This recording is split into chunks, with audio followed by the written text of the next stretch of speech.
close till I get up. Time is barely on our side. Assalamualaikum warahmatullahi wabarakatuh. Yang saya hormati dosen penguji dan guru pamong. Perkenalkan, nama saya Royani SPDI. Saya guru mapal fikih di Madrasah Aliyah Negeri 3 Bogor, Kabupaten Bogor. Sekaligus mahasiswa PPG dalam jabatan tahun 2023 di LPTK UIN Sunan Gunung Jati Bandung dengan nomor peserta 376-184-012803. Pada hari ini saya akan uji kompetensi tentang pembelajaran yang saya lakukan pada mapal fikih dengan tema konsep fikih dan sejarah perkembangannya. Berikut video yang saya laksanakan. Mohon bimbingannya dari dosen penguji. Wassalamualaikum warahmatullahi wabarakatuh.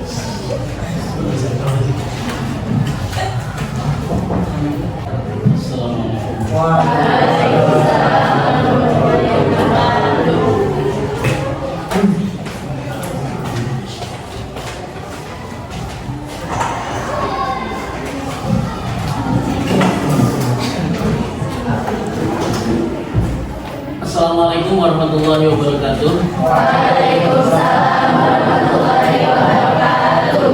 Baiklah anak-anakku sekalian, pada kesempatan di pagi hari ini menjelang siang, kalian akan belajar mafal Bapak, yaitu mafal fikih. Untuk itu, baiklah sebelum memulai pembelajaran, marilah kita sama-sama berdoa terlebih dahulu dipimpin oleh Allah. Silakan. Assalamualaikum warahmatullahi wabarakatuh.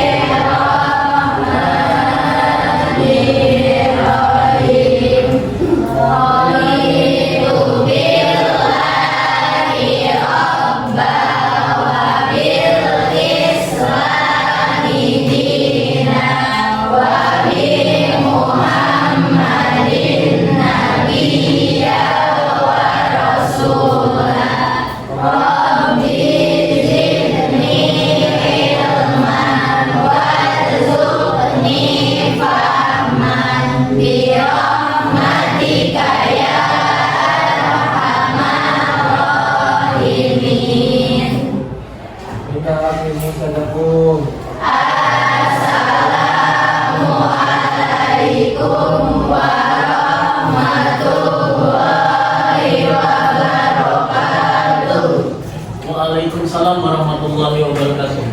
Anak-anak sekalian, untuk meningkatkan jiwa patriotisme kita di dalam pembelajaran, baiklah kita sama-sama menyanyikan lagu Indonesia Raya. Untuk itu dimohon kepada kalian semuanya untuk berdiri.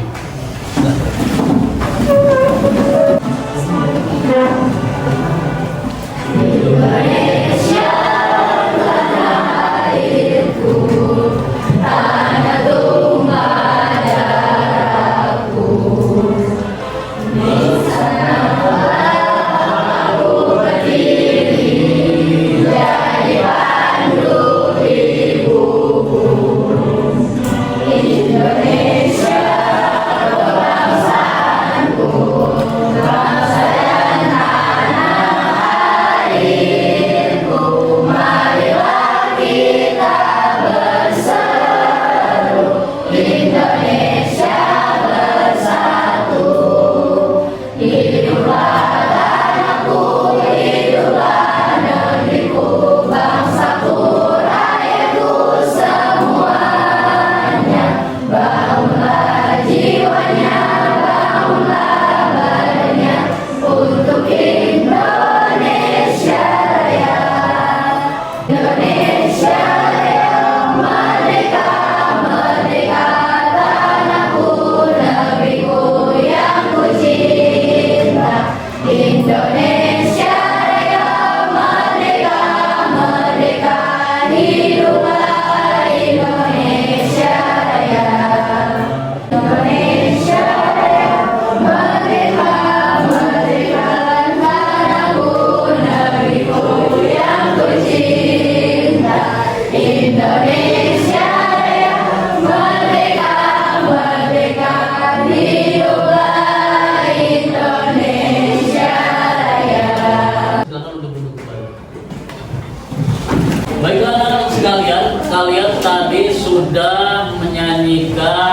lagu kebangsaan Indonesia Raya. Mudah-mudahan dengan dimulainya pembelajaran nyanyikan lagu kebangsaan Indonesia Raya akan lebih meningkatkan jiwa patriotisme kita terhadap bangsa dan negara kita. Amin ya Allah ya.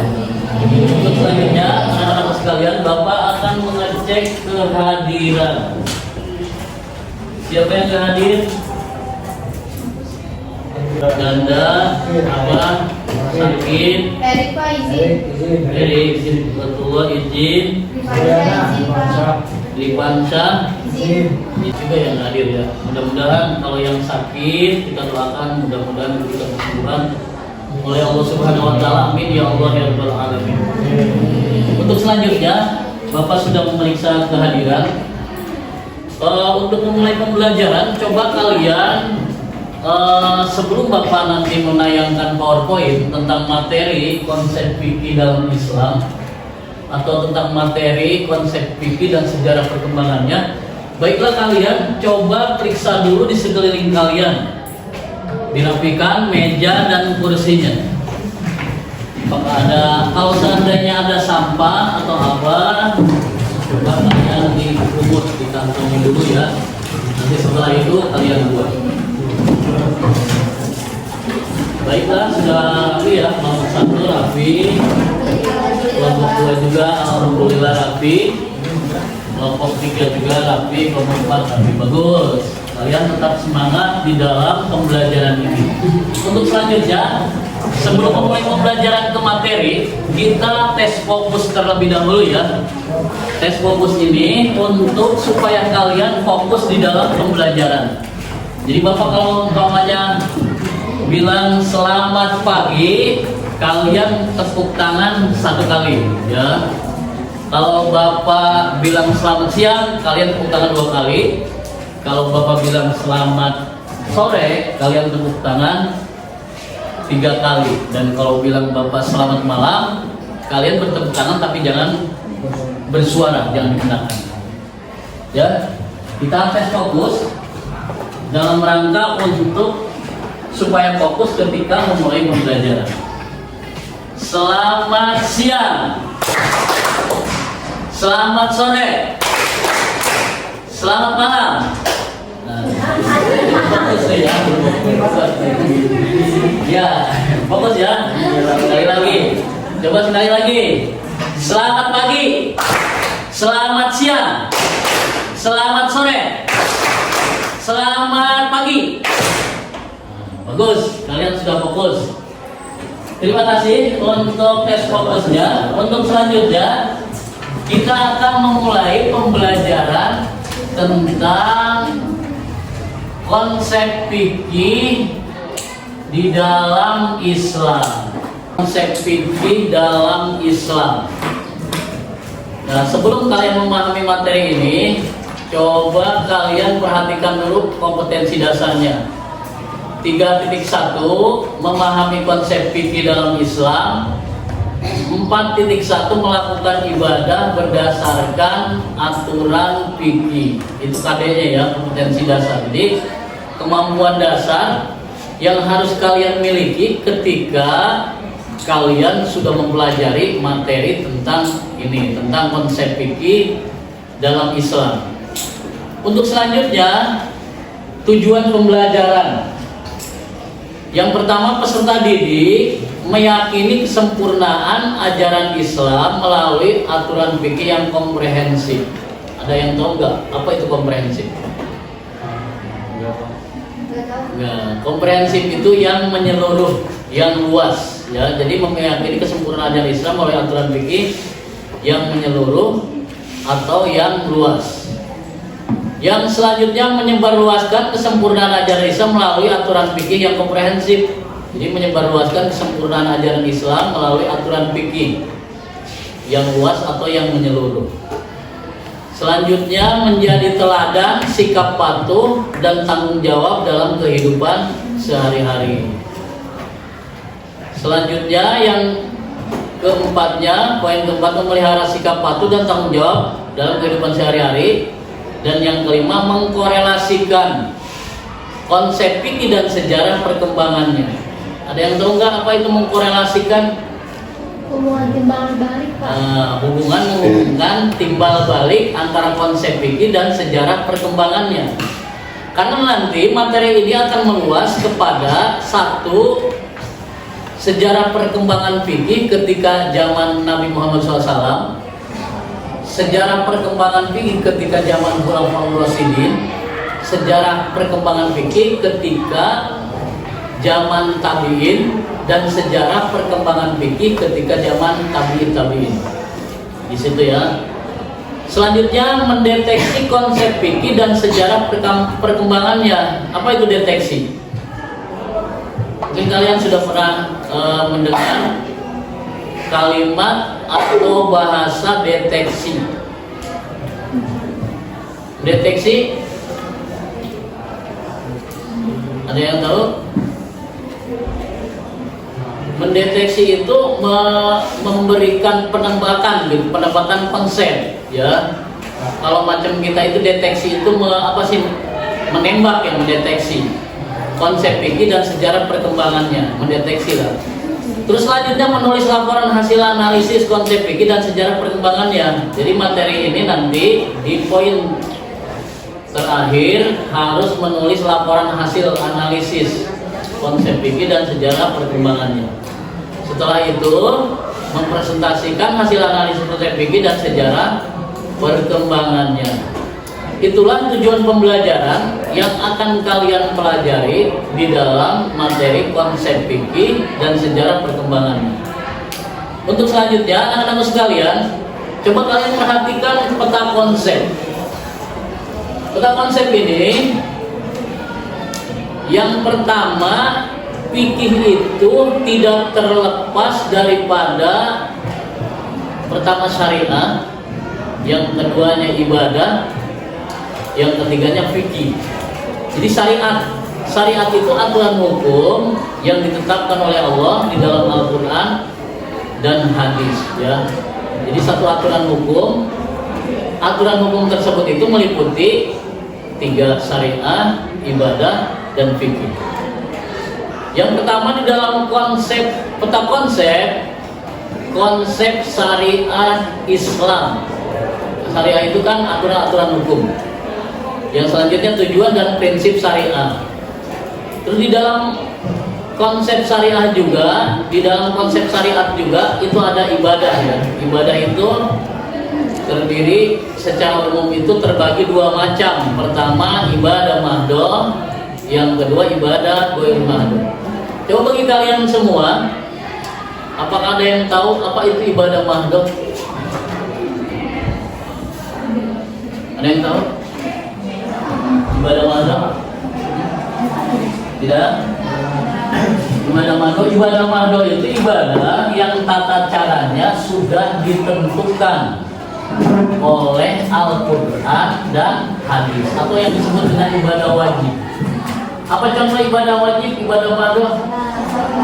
Salat, zakat, puasa, ibadah haji. Itu yang termasuk kategori ibadah mahdoh. Ibadah yang tata caranya yang sudah ditentukan, yang sudah diatur di dalam Al-Quran dan hadis, atau yang disebut dengan ibadah wajib. Yang kedua ibadah ghair mahdoh. Apa itu makna ibadah ghair mahdoh? Ibadah ghair mahdoh adalah ibadah yang tata caranya belum ditentukan atau bersifat anjuran, atau pula yang disebut dengan ibadah sunnah. Berikan contohnya di kelompok pertama, ibadah ghair mahdoh yang termasuk kategori ibadah sunnah. Kelompok pertama, kelompok kedua, Sedekah. ya bersedekah. Betul. Terus kelompok 3 yang termasuk kategori tadi sudah disebutkan sama anggota kelompok 2. Satu lagi, selain bersedekah, kelompok 4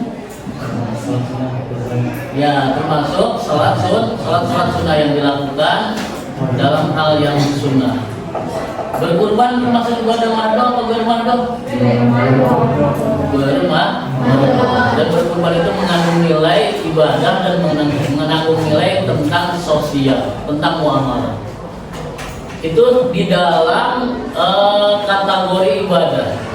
Yang selanjutnya yaitu fikih. Nah, di dalam fikih ini yaitu termasuk tata cara pelaksanaan ibadahnya diatur oleh fikih. Kalau syariah tentang hukumnya, ibadah ada tentang konsep pelaksanaannya, dan fikih adalah tentang tata cara pelaksanaan ibadahnya. Untuk selanjutnya, anak-anakku sekalian, apakah dari materi yang tadi disampaikan ada yang mau ditanyakan? Baiklah, kalau tidak ada, kita dilanjut. Kalian akan memahami pertama konsep fikih dalam Islam. Fikih adalah ilmu tentang hukum syara yang bersifat praktis yang diperoleh melalui dalil yang terperinci. Ulama fikih sendiri mendefinisikan fikih sebagai sekumpulan hukum amaliyah. Ya, hukum amaliyah itu yang akan dikerjakan, yang disyariatkan dalam Islam. Dalam hal ini kalangan fuqaha. Apa itu fuqaha? Seorang ahli fikih membaginya menjadi dua pengertian. Pertama, memelihara hukum buruk, yaitu hukum keagamaan yang tidak pokok secara mutlak seluruhnya atau sebagian. Yang kedua, materi hukum ini terdiri baik yang bersifat qat'i maupun yang bersifat dzanni. Apa itu qat'i? Qat'i itu yang bersifat jelas. Kalau dzanni bersifat dugaan. Ya. Selanjutnya, ruang lingkup fikih. Yang terdapat pada ilmu fikih adalah semua hukum yang berbentuk amaliyah untuk diamalkan oleh setiap mukallaf. Apa itu mukallaf? Orang yang sudah dibebani atau diberi tanggung jawab melaksanakan ajaran syariat dengan tanda-tanda seperti balik, sadar, sudah masuk Islam.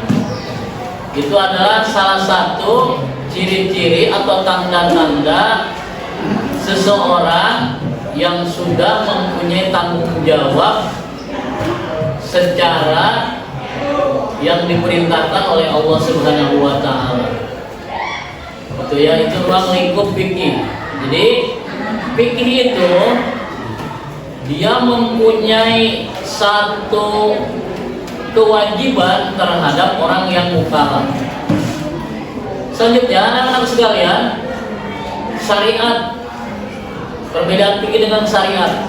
Syariat adalah teks-teks suci yang bebas dari kesalahan, baik isi maupun keautentikannya, yang dari sumbernya pemahaman ulama yang mendalam menghasilkan kesimpulan hukum-hukum amaliyah. Itu fikih upaya untuk memahami teks-teks suci yang dilakukan para ulama untuk menghasilkan hukum sesuatu inilah yang dikenal dengan sebut ijtihad. Dengan kata lain, fikih merupakan hasil ijtihad para ulama tertentu. Kualitasnya tidak bisa disamakan dengan kesucian dua hal yang menjadi sumbernya, yakni Al-Quran dan Sunnah. Jadi gini, syariat itu Allah menurunkan syariat satu lewat firman-Nya, Al-Quran. Ketika Al-Quran memerintahkan tentang sholat, ada firman-Nya, lalu sholat tersebut ini dicontohkan dengan hadis yang berasal dari Rasulullah. Gitu ya. Jadi antara syariat, kalau syariat itu mutlak benarnya, tapi kalau fikih bisa juga benar, bisa juga salah. Tapi walaupun ada salahnya, kita harus menghargai ulama-ulama yang berijtihad tentang memutuskan suatu hukum. Ya gitu. Jadi kalau syariat itu pasti mutlak benar karena berasal dari Allah Subhanahu wa taala. Untuk selanjutnya, anak-anakku sekalian, itu mungkin perbedaan antara syariat dengan fikih. Sebelum kepada materi selanjutnya, perbedaan antara syariat dengan fikih, dari sini ada yang mau ditanyakan? Tidak ada, jelas? Jelas tadi penjelasan tentang konsep ya, dan perkembangannya.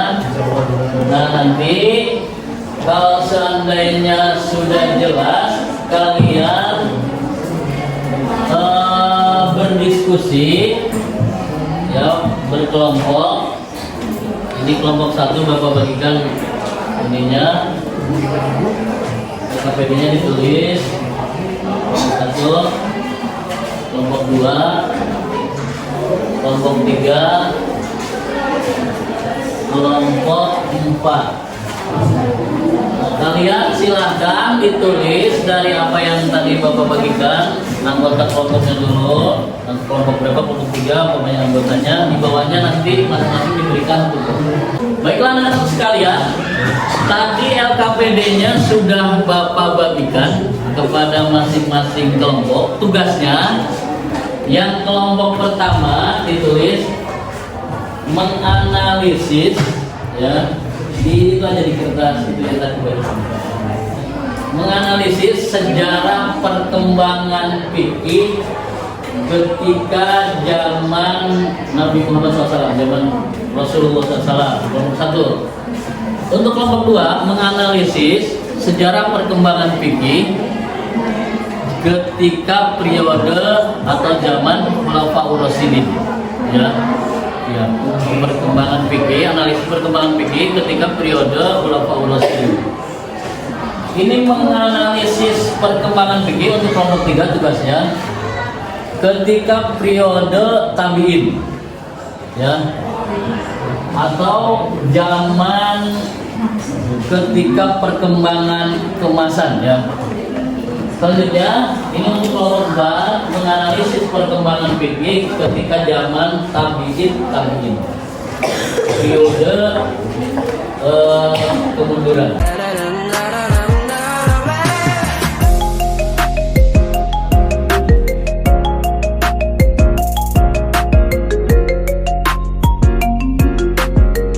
Bagaimana hasil diskusi kalian? Sudah selesai? Kalau sudah selesai, coba untuk kelompok pertama mempresentasikan hasil diskusinya. Assalamualaikum warahmatullahi wabarakatuh. Waalaikumsalam warahmatullahi wabarakatuh.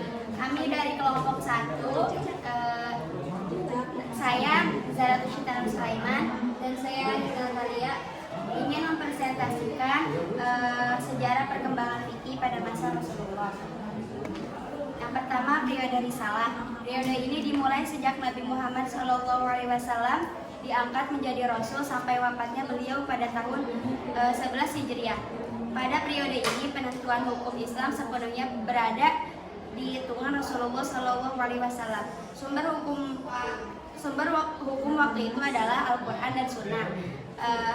Periode risalah ini juga dapat dibagi menjadi periode Mekah dan periode Madinah. Terima kasih untuk kelompok 1. Terima kasih. Wassalamualaikum warahmatullahi wabarakatuh. Waalaikumsalam warahmatullahi wabarakatuh. Selanjutnya kelompok 2. Silakan memberikan presentasi perwakilannya, boleh 1 siswa atau 2 siswa. Assalamualaikum warahmatullahi wabarakatuh. Waalaikumsalam warahmatullahi wabarakatuh. Kami dari perwakilan kelompok 2 ingin menjelaskan tentang menganalisis perkembangan fikih periode Khulafaur Rasyidin. Periode ini dimulai sejak wafatnya Rasulullah SAW sampai Muawiyah bin Abu Sufyan. Muawiyah bin Abu Sufyan adalah khalifah selepas Ali bin Abi Thalib dan memegang tampuk pemerintahan Islam sampai pada tahun 41 Hijriah. Periode ini sudah mulai muncul berbagai ijtihad para sahabat. Ijtihad ini dilakukan ketika permasalahan yang akan ditentukan hukumnya tidak ditemui secara jelas dalam nas Al-Quran. Pada periode ini pula, para fuqaha mulai berpemikiran dengan budaya. dan nilai-nilai kearifan dalam suatu masyarakat lokal. Wilayah-wilayah yang ditaklukkan Islam sudah memiliki budaya, tradisi, situasi, dan kondisi yang mengharuskan para tokoh dari kalangan sahabat untuk memberikan hukum dalam persoalan-persoalan baru. Dalam menyelesaikan persoalan-persoalan baru, para sahabat pertama kali merujuk pada Al-Quran. Jika hukum yang dicari tidak dijumpai dalam Al-Quran, mereka mencari jawaban dalam sunnah Nabi SAW. Namun jika dalam sunnah Rasulullah SAW tidak dijumpai, mereka melakukan ijtihad. Sekian dari kelompok kami. Wassalamualaikum warahmatullahi wabarakatuh. Waalaikumsalam warahmatullahi wabarakatuh. Terima kasih untuk kelompok 2. Selanjutnya dari perwakilan kelompok 3, silakan presentasikan hasil diskusi kelompoknya. Assalamualaikum warahmatullahi wabarakatuh. Waalaikumsalam warahmatullahi wabarakatuh. Kami dari perwakilan kelompok 3 akan menjabarkan hasil diskusi kami mengenai perkembangan fikih pada masa keemasan tabi'in. Pada abad kedua Hijriah, merupakan abad ke-6. Pada periode ini, perkembangan fikih Islam mencapai puncak kejayaannya bersamaan dengan kemajuan dunia Islam dalam berbagai bidang. Adapun yang menjadi latar belakang pesatnya perkembangan serta perkembangan fikih Islam pada saat itu adalah karena adanya jaringan yang baik antara ulama dan khalifah. Salah satu faktor penyebab perkembangan pesat fikih yaitu adanya perhatian para wanita terhadap fikih dan para imam. Sekian dari kelompok kami. Wassalamualaikum warahmatullahi wabarakatuh. Waalaikumsalam warahmatullahi wabarakatuh. Terima kasih untuk kelompok 3 atas presentasinya. Selanjutnya yang terakhir adalah kelompok 4. Assalamualaikum warahmatullahi wabarakatuh. Waalaikumsalam warahmatullahi wabarakatuh. Kami dari perwakilan kelompok 4 ingin mempresentasikan hasil diskusi kami. Pengertian tahrij dan tarjih adalah usaha yang dilakukan ulama masing-masing mazhab dalam mengomentari, memperjelas dan mengulas pertengahan abad ke-7 Hijriah. Penolakan ijtihad di kalangan ahli fikih mulai melemah. Ulama-ulama pada zaman ini lebih banyak berpegang pada hasil ijtihad yang telah dilakukan oleh imam mazhab masing-masing. Pada masa inilah semakin banyak buku sebagai komunitas penjelasan dan ulasan terhadap buku yang ditulis sebelumnya dalam setiap mazhab. Terima kasih, kurang lebihnya mohon maaf. Wassalamualaikum warahmatullahi wabarakatuh. Waalaikumsalam. Terima kasih untuk presentasi kelompok 4. Baiklah anak-anak sekalian, kalian tadi sudah presentasi masing-masing perwakilan anggota kelompoknya. Sebelum diakhiri pembelajaran kita ini, Bapak akan menyimpulkan. Jadi pembelajaran pada tema kali ini tentang konsep fikih dan sejarah perkembangannya diawali dengan pada masa Rasulullah, pada masa Khulafaur Rasyidin, dan pada masa tabi'in, dan pada masa generasi tabi'in. Jadi kalau masa tabi'in itu adalah periode keemasan. Kalau masa tabi'in adalah periode masa kemunduran tentang sejarah perkembangan fikih. Itulah materi-materi yang dipelajari pada kesempatan hari ini. Ada yang mau ditanyakan? Tidak ada, cukup jelas. Baiklah, untuk pembelajaran selanjutnya nanti pertemuan berikutnya akan mempelajari tentang materi perkembangan fikih di era abad modern. Untuk itu, baiklah, pada pembelajaran kali ini kita tutup dengan membacakan Alhamdulillah.